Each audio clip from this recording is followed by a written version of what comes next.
I sent a request. Okay, wonderful. Recording in progress. Welcome everyone on this nice Friday evening. My name is Stephanie Vasquez, and I'm here joined by my colleague Letty Ferreira, and we are excited to have this time this evening to talk to you about using your international education experience in the United States. And with that, I'm going to go ahead and share my screen.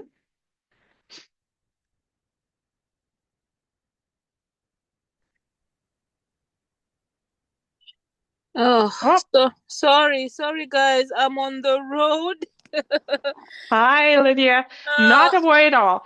That's the beauty of, of virtual meetings. Sometimes there are no issues. Sometimes there are little bumps in the road, but we'll make it work. So at this point, we are yes. just waiting for someone to allow us to share our screen. Okay. So that way we can share the PowerPoint. Okay. Hold on. Sorry, guys. Fadwa was supposed to host today, I think she got an emergency and has just let the son know. So she had to call me, and unfortunately, I'm on my way back home from the kids' summer, what not summer, spring break. But I have to step in just now. So allow me to settle into what I'm doing right. Let me see if I'm host. Ndisan, would you please make me host, or please give Stephanie access to share her screen, please? Okay, I'm working on it. Okay. And in the meantime, while we're waiting to share our screen, what we can do is get started by introducing ourselves a bit. Yes. Why don't we do that? And so again, my name is Stephanie Vasquez. I'm a program manager here at World Education Services. I am also a international foreign-born military spouse, so I'm originally from Germany, and I've been in the US now for quite a while, but I certainly had my own story of exploring what it means to move to another country with prior education work experience and kind of going through the common obstacles and steps to get to where I am today.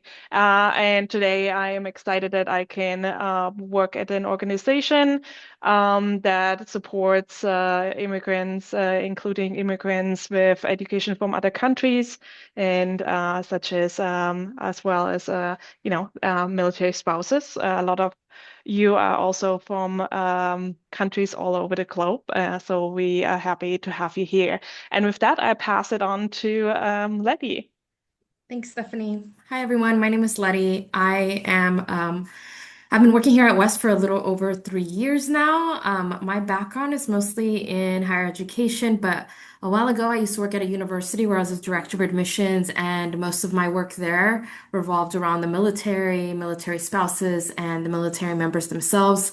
So it's nice to be back here in the same setting. I feel very, very familiar. I am based out of Austin, Texas, which nearby is one of the largest bases in the world. So we are very, here in Texas, have a lot of bases and have a lot of military spouses from all over the world, and glad to be here today. Thank you. Thank you so much, Stephanie and Libby. We are happy to have you. Just give me 1 second as I get my And I can see I cell can phone. share. Yeah, oh, I can share Oh, my screen now. Looks like I'm yeah. able to share it, so I'm going to go ahead and Oh, we can take it from here. awesome. All right. All right. Can everyone see my screen okay? I think it's still, there we go. There you go. Okay, did it have a little delay? Sometimes that happens. Yeah, Yeah. there we Okay, go. wonderful. Perfect. So here are pictures of us. We already talked a little bit about our background and who we are. again, we are working for World Education Services, founded in 1974. WES is a nonprofit social enterprise that supports the educational, economic, and social inclusion of immigrants, refugees, and international students, from evaluating academic credentials, which we're going to talk about today, amongst other things, to shaping policy, designing programs, and providing philanthropic funding. We partner with a diverse set of organizations, leaders, and networks such as yours to uplift individuals and drive systems change. In today's conversation, we will be talking a little bit about framing the opportunity, so what immigrants bring to the U.S. Economy on a larger scale, not just the barriers that immigrants are facing, but also the opportunity that this provides for communities all across the U.S. We will talk about credential recognition and evaluation, and we will talk about some of the career resources that WES offers for immigrants, refugees, and displaced people trained outside the US. And then I believe we will have some time at the end for some questions and answers. With that, we will go right into the first section, so framing the opportunity. So whenever we talk about immigrants, and we'll talk a little bit about, the resources that we have for you guys in particular, all across the US and wherever you are, as it relates to the US workforce, we also want to briefly start by really, really grounding us in the idea that immigrants, all of us, really help drive the US prosperity, right? So if you think about in 2023, immigrant households contributed an astonishing 651.9, so almost 652 billion in taxes, which is an amazing, huge number, right? And immigrants make up nearly 18% of the US labor force, and nearly 1 in 4 workers in 2023 were in 1 of 4 workers in STEM fields was identified as an immigrant. So a lot to take in here, a lot of big numbers, right? As far as the contribution to the US workforce on a large scale. So before we go into the next slide, we wanted to give you a quick moment to think about, what do you think, how many college-educated immigrants and refugees are affected by what we call skill underutilization in the US? So is it 765,000? Is it 980,000? Is it 1.2 million? Or is it 2 million? And we'll talk in a minute about what we mean by skill underutilization. How many college-educated immigrants and refugees are affected by skill underutilization in the US? And that obviously also includes a lot of the military spouses all across the globe that are part of the US military. I added 2 million. Oh, go ahead. Oh, no, you Oh, were is going it to. 2 millions? It's 2 million, that's correct. 2 million college-educated immigrants and refugees are underemployed, and 60% hold credentials earned abroad. Now, I know that, I think, Lydia, you said that around 75%, something like that, of military spouses are military spouses with credentials earned abroad. Is that correct? I think you said something around that percentage, or the percentage of Say military again. spouse in your network, right? Say again, Stephanie. I believe a really large percentage of the military spouse network spouses actually do also hold credentials earned in another country. Is that correct? The foreign-born spouses or the larger military spouse community? Your network. Oh, yes, absolutely. A very high Yeah. percentage, almost 85 plus. Wow. Yeah. So Yeah, there you go. Yeah. 85% plus. So when we talk about skill underutilization, what do we talk about?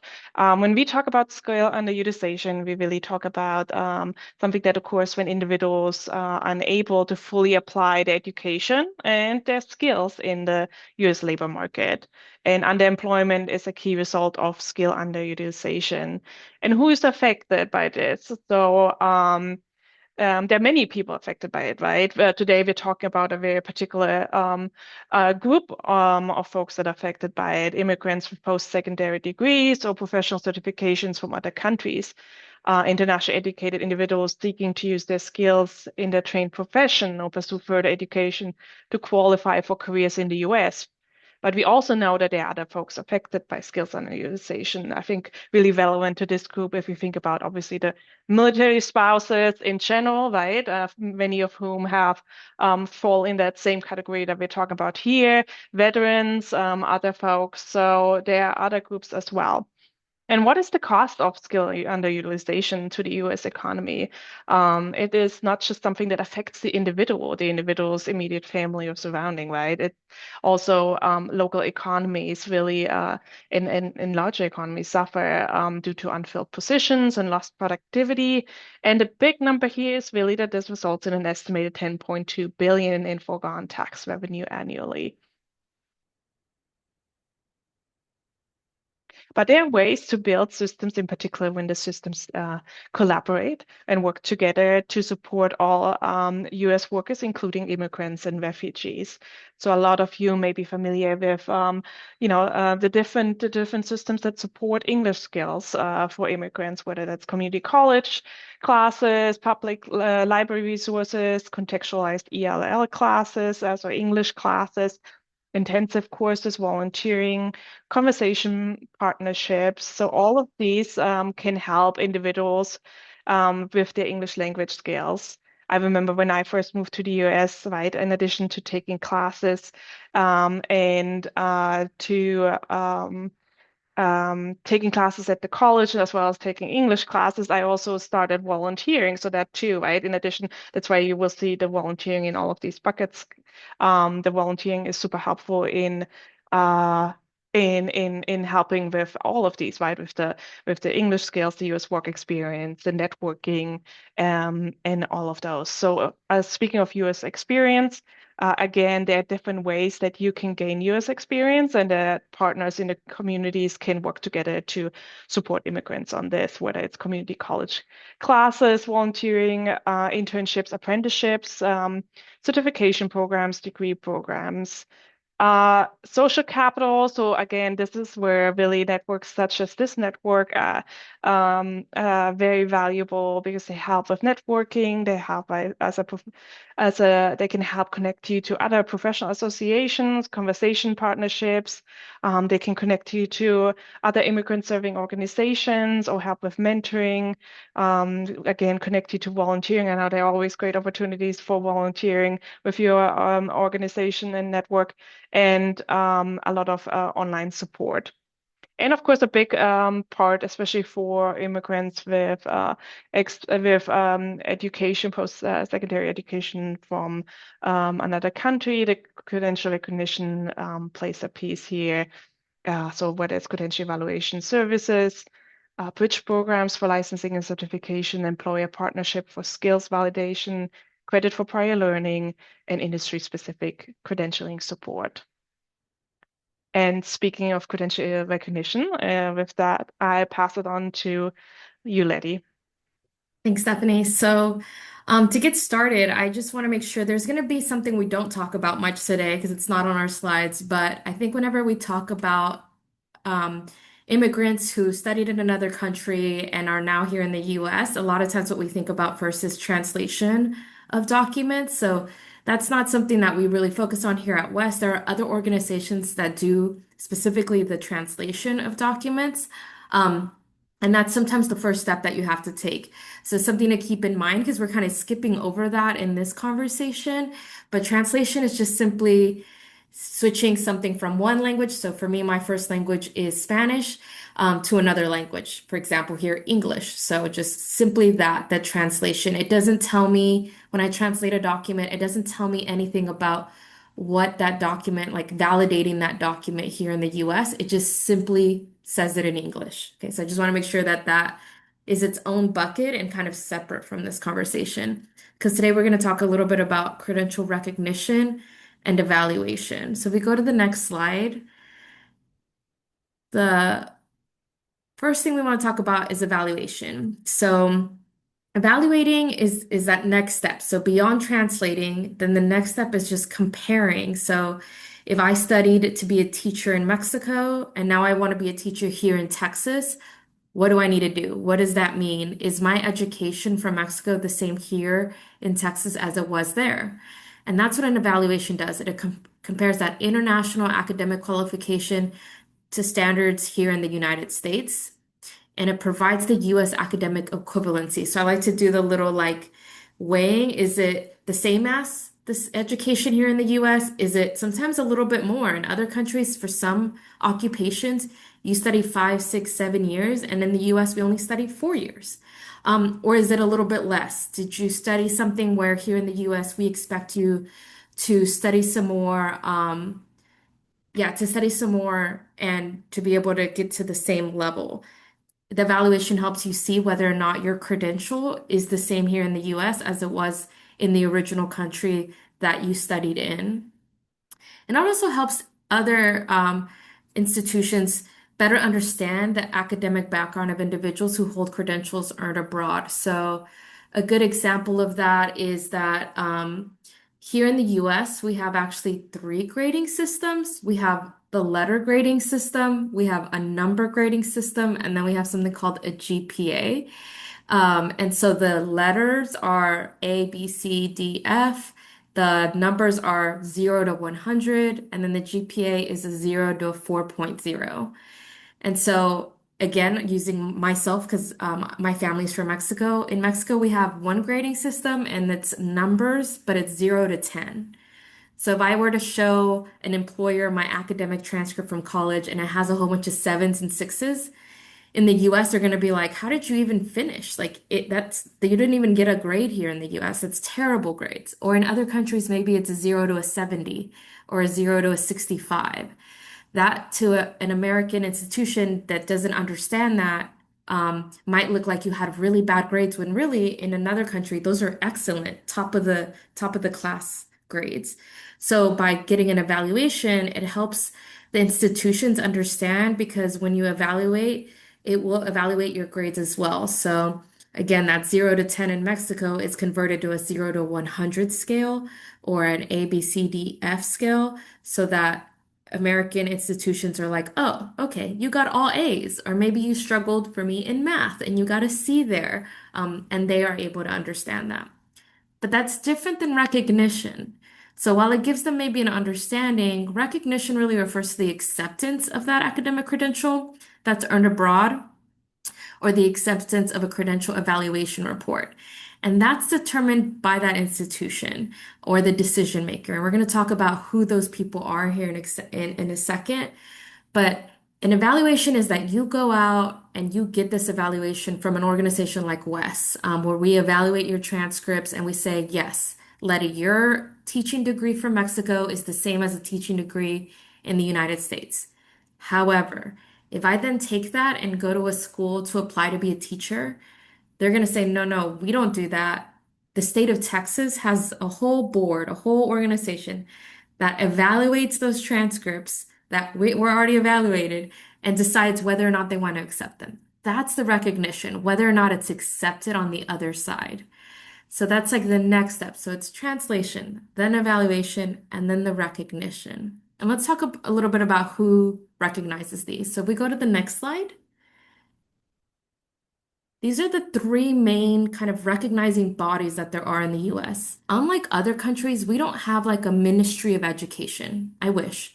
We don't have somewhere where in the United States you go to this one building, you turn in all your documents from another country, and they give you a stamp and they say, yes, Letty, go be a teacher anyway, like anywhere you want in the United States. No, I really wish it was like that. But instead, we have this system where there's different decision makers that get to decide that, which is why it's really important that as you take a look at your own situation or your family or your friends, that the one thing if you take away from today is everybody's situation is different. Just because my cousin went through one process does not mean that that's going to be my process for me. Because an employer can make the recognition decision, a licensing body can make that decision, and colleges and universities can make that decision. So employers sometimes, depending on where you work, they'll require a US bachelor's or a bachelor's degree equivalency is what it'll say on the application. And so they will decide if they want that equivalency, they'll tell you. The employer will say, hey, these are the list of companies that you can go to and that will take the evaluation from. And then you go to that company and you get the evaluation and you turn it into the employer. So an employer can decide whether or not to accept that international evaluation and where to accept it from. Licensing bodies, those are the bodies in the United States that give you licenses like to be a teacher, to be a doctor, to be a nurse, architecture, law, a lot of different occupations or jobs in the US are licensed, which means you can't do that job without that license. And these licensing bodies hold all the rules as to how you can become that, how you can become a doctor. I can't just go outside today and say, I'm a doctor. No, no. I have to do a lot of schooling, tests, and our licensing bodies decide what those rules are and what steps to follow. So understanding your state, like again, this is where it might be different. If my cousin lives in New York and I live in Texas, the licensing bodies of nursing are very different. Okay. And there's a national one too. So it's really important that you understand what your state's rules are and then what the national rules are as well. And those are can be found online. If you're ever curious, oh, I used to be a teacher. I want to be a teacher again. I would just simply look up Texas International Education and how to become a teacher. And all the rules will pop up for you. And the final decision maker is colleges and universities. So when you go apply to a college or a university, let's say you want to go get a master's or you want another degree, they will have their own rules about how they accept other credits from other colleges and universities. And that's not just for international education, it's also for the United States education. So when I went to a master's program, I applied for a business master's program. My undergraduate degree is in like religious studies. So when I wanted to get a business master's, they said, okay, great, but first you have to get an accounting class, an accounting two class, and like five other business classes because you can't just go get a master's in business. You need to have this foundational information to then get a master's. So colleges and universities do that for everyone across the board. They evaluate each and every application and each and everyone's prior education, and they get to decide and say, Letty, you need five more classes before you can start that program. But they'll let you know. So the best tip there is to connect with that school and make sure that you understand what their requirements are going to be.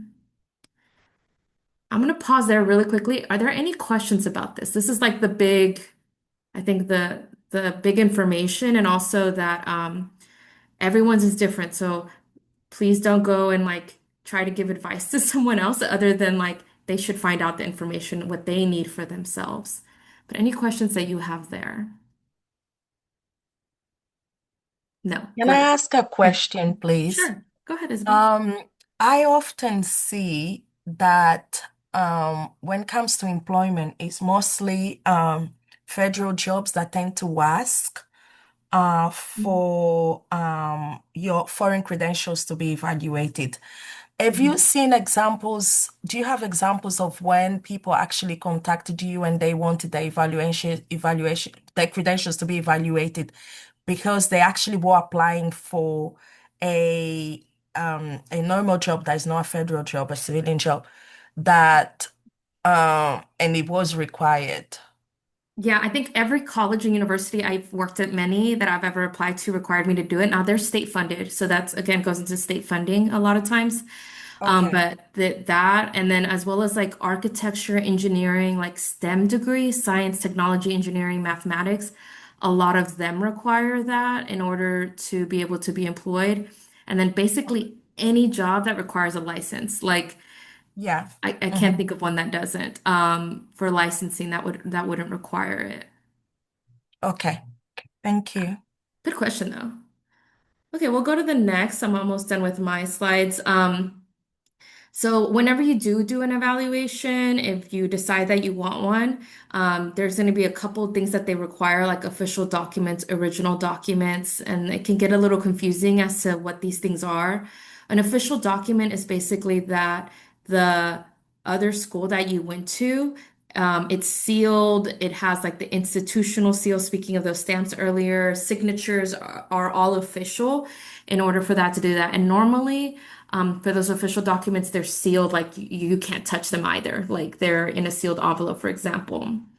And whenever we request those documents, we request it from our institution to your school. So you don't even have to, you don't get involved beyond approving it. We wanted to go straight from the university straight to us. And then original documents are the ones that you probably might have, which are the documents that the original institution gave you as a student whenever you graduated. So those are the ones that you probably have at home or in a frame that have the signatures and everything, but you've already opened them up and you know what's in them. So whenever we ask for things, we want things to come straight from the university. And if you're ever curious, if we go to the next slide as to like what might they be requesting from my university, this link here has all the required documents that we would need. So you just simply go to it and put in your information, what country, what university, and it will give you all the information. And we'll send out these slides with the links so that you have it as well. And the final slide I'll put on here is document with the types of evaluation reports that there are. Here at WES, we have two different kinds. We have a document by document and a course by course. A document by document is exactly what it sounds like. It's basically like I have my diploma and it evaluates that diploma. Like it just has one piece of paper that says Leticia Ferreira has a bachelor's degree from Mexico from this university in this degree. And that's all. It's one piece of paper and it just simply says that. A course by course looks just like an American transcript. So it'll have your equivalency of the grades. So I was talking about those grades earlier. It'll have every course I took at my university in Mexico, and then each grade equivalent to the US grading system. So instead of 0 to 10, it's going to be A, B, C, D, F on there. And then it also has a US GPA on it as well. And it'll look just like the American kind of like transcript that most US universities will give out, which is really nice when you're trying to transfer, go to graduate school. And even sometimes, like whenever I used to teach internationally trained professionals, when my students would go apply to jobs, it was nice, especially in those STEM degrees, science, technology, engineering, and mathematics, to show like the types of engineering courses they took, because not every engineer studies the same. A civil engineer is very different than an electrical engineer, an electric engineer. So it was nice for jobs to know, oh, okay, you studied these specific civil classes for civil engineering and what scores they made in each of those classes. Here at WES, we do offer both of these kinds. The course by course is just a little bit more. Um, but for both, you can decide that you select that you want to be able to get, this documents to be saved forever here. And so I recommend doing that just so that if you ever need it again for future jobs, future schooling, you always have access to getting more of the evaluations to you or to your employers or to your universities. I will say though, before we move on, that WES is not always the best company to go to. Okay, WES is a great company. We're the oldest and the biggest and awesome. But if you're going to become a nurse, nursing licensing boards only accept transcript evaluations from certain organizations. So it's really, really important that you do your research before you spend your money on an evaluation so that you make sure that you get it from the right place, from somewhere that's going to be accepted for the thing that you want to do. The same with colleges. Here in Texas, University of Texas, in Austin does not accept any external evaluators. They have their own like whole department that's all they do all day long. They're a big enough university for that. And so you wouldn't need to do that. You would just apply to the university and pay their evaluators. So just make sure before you do this that you know exactly what your goals are, and then look up what the requirements will be for those goals, and then take the steps. WES many times is accepted because we're part of NACES, which is the National Association of Credential Evaluation Services. But sometimes, like for those specific cases I just mentioned, we're not going to be the best fit. So make sure you do that first. And hopefully you took something away from that. I'm going to turn it back to Stephanie to finish out the last few resources for you as international graduates. Wonderful. Thank you, Letty, for this. Yeah, so with that, we wanted to also share some of the additional resources that WES has to offer. And after that, I want to make sure that we have a couple minutes left to answer any questions that you may have for us this evening. One of our most prominent resources is the e-guides that we have on our landing page. And those guides are national career pathway guides that really outline the career and academic pathways in very specific fields, as both of us mentioned throughout this time, right? Each career path and each especially those connected to any type of licensing, have their own specific requirements. It also has career options. So let's say you're looking at the e-guide for nursing, right? It's going to talk about the academic requirements, about the licensure requirements, about career options, about certifications requirements, and kind of what other alternative pathways you can do and what else you need to keep in mind, such as, what Lady mentioned with any type of licensure connected pathways. You want to look at that state specific requirement set. And the e-guide also talks a lot about transferable skills, right? So skills that can be applied to alternative and related careers. So let's say you were a teacher in another country. What are the skills that are typical to a teacher career, and where can you translate those and use those in other careers and connect that are similar or related to those teaching careers? And currently, these e-guides, these national e-guides, are available on our website in several in-demand areas such as allied health, teaching, nursing. What we also have on that same landing page, and we can make sure that these resources, the links to those, are being shared later, are a variety of e-guides for specific states. So across the US, we have many partners who've done a wonderful job creating pathway e-guides for their particular state. So that may be especially interesting for you if you're looking at a licensing a specific career and you want to look at okay, you're stationed in Washington State and you want to look what specifically it takes for you to become a teacher in Washington State, then maybe you can see if there is one for Washington State or for another state listed on the website. There are a few additional e-guides. We're not going, not e-guides, but resources that we're not going to click on this evening as we're getting close to our time, but we're going to make sure that you have access to these links later on.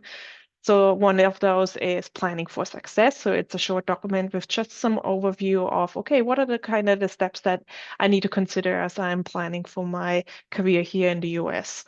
Understanding regulated and non-regulated professions. We kind of talked about it, which professions are regulated through a licensing board and which ones are not.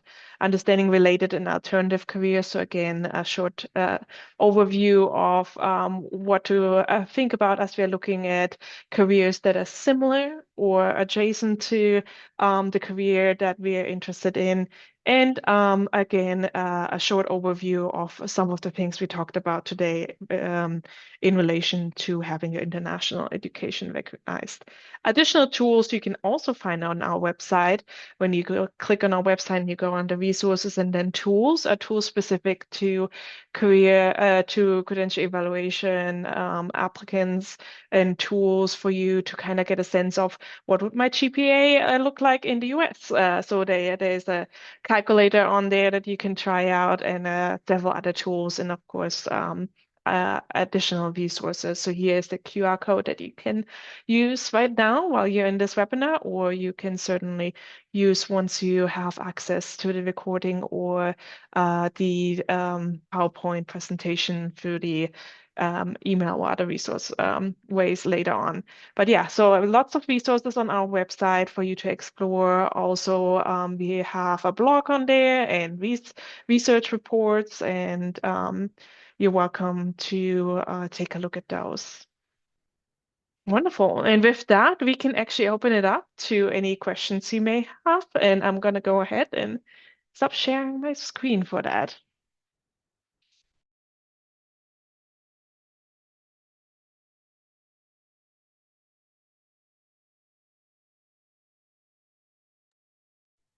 while you're thinking about the questions, you're also welcome. And that's also applies to anyone who is viewing the recording later on. You're welcome to go on the website and fill out the contact us form if you have any questions. And there's a way once you complete the contact us form that they will relay your questions to the right department at World Education Services as well. Can you guys hear me? Yes. Okay, I'm saying, guys, please feel free to drop your question in the chat if you want someone to just read it, or just use the reaction button for like raise your hand and we can answer the question live. Yeah, whatever you're comfortable with. You're welcome to put your question in the chat, or you can raise your hand and unmute yourself.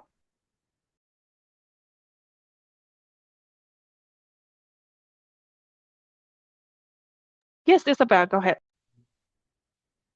Hi. So your prices, do they vary from depending on what type of evaluation you want? And how does it work? For example, if I have a bachelor's degree, a master's, and a PhD, would it be a different price for each? Yeah, those are great questions. I'm glad that you asked that. So, um, I'll put it in the chat are like actual fees and stuff. So there are a couple of options for you that you can choose from. And they'll ask you like, is this for education? Is this for employers or whatever you see there? And then I'll kind of give you an idea of like which one they think you should get. Um, but basically there are for the course by course evaluation, the basic is $186, and then there's something called ICAP, which is $239. The ICAP one is the one that I was recommending earlier because it allows you to kind of keep your records for like ever, which is what I would recommend to spend the extra like $40, $50 on that. And then there's also the other one that's not course by course, just document, and the document is 118. And then the ICAP for that one to keep it forever is 171. So again, for that extra 50-ish bucks, I would do the extra. So anywhere from 118 all the way up to 239 is the most expensive that we have. And here at WES, the way we do it is that it's one cost for all your degrees. So you turn it all in at once. Now, keep in mind that when you do that, it's going to take a little longer because we're going to have to hear back from many institutions Yes. if you have a bachelor's, master's, and PhD. But yes, we do it all for you. And so I would turn it in all at once and do one big lump sum because it's the same amount. That is Okay. not the same for every organization out there. So if you go to another one, don't quote me because I don't work at the other ones. This is just for WES. Yes. Except, Okay. yeah. Thank you.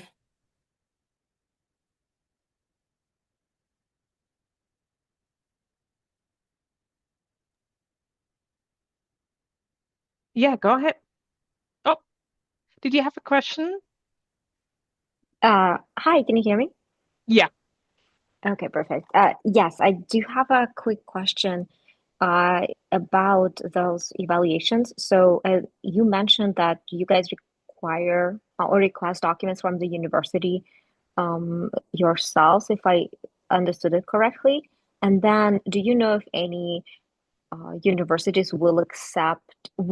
I guess my question is like, will we have to get in contact with the university again after we get the evaluation, or your guys' evaluation typically enough for American universities, So to continue studies?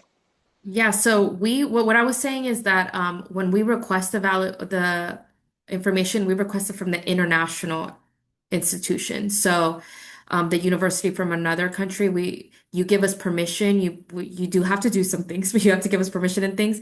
And then for many institutions, we already have a direct contract with them where they will just send it right to us, and then we do the evaluation, and then we hand it over to you.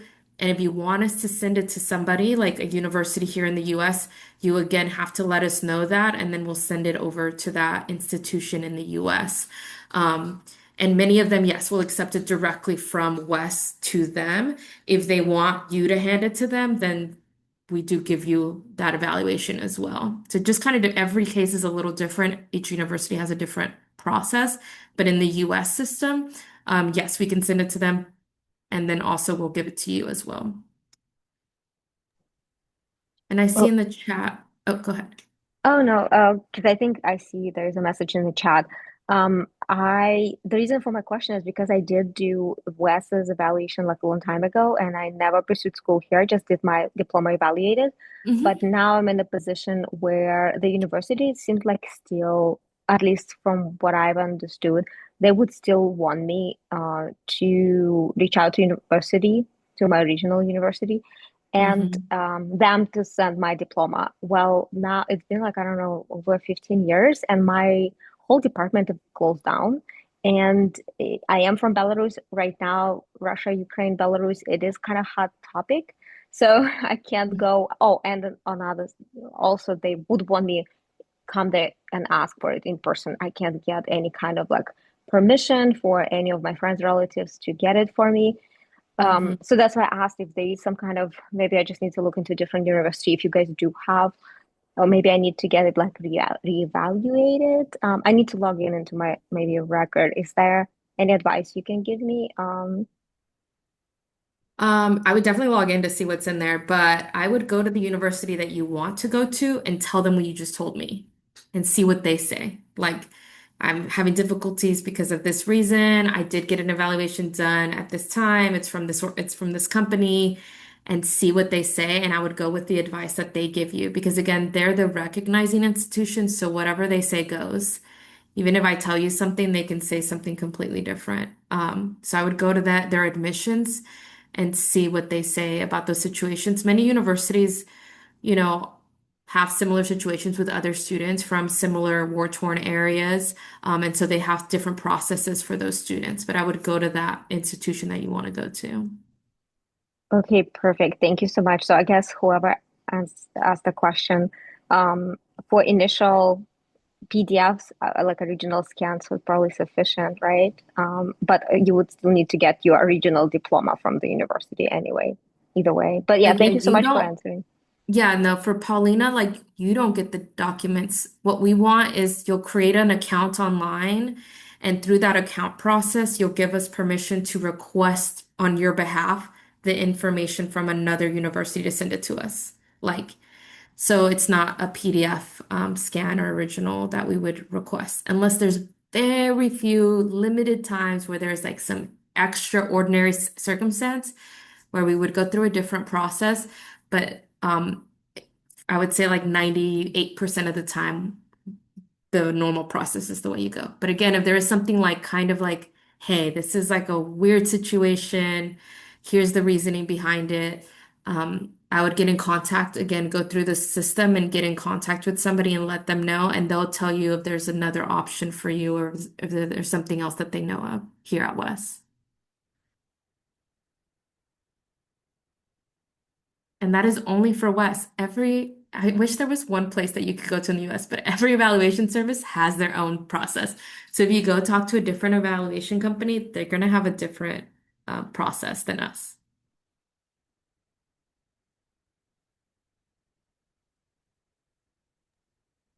Great questions. Go ahead. Yeah, good question. I was going to say, any last questions before we run out of time?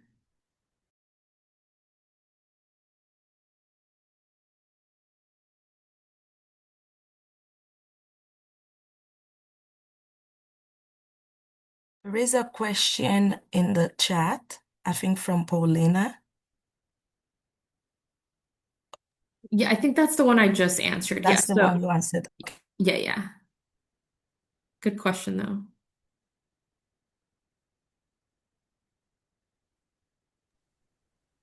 Oh, it doesn't look like there's any more.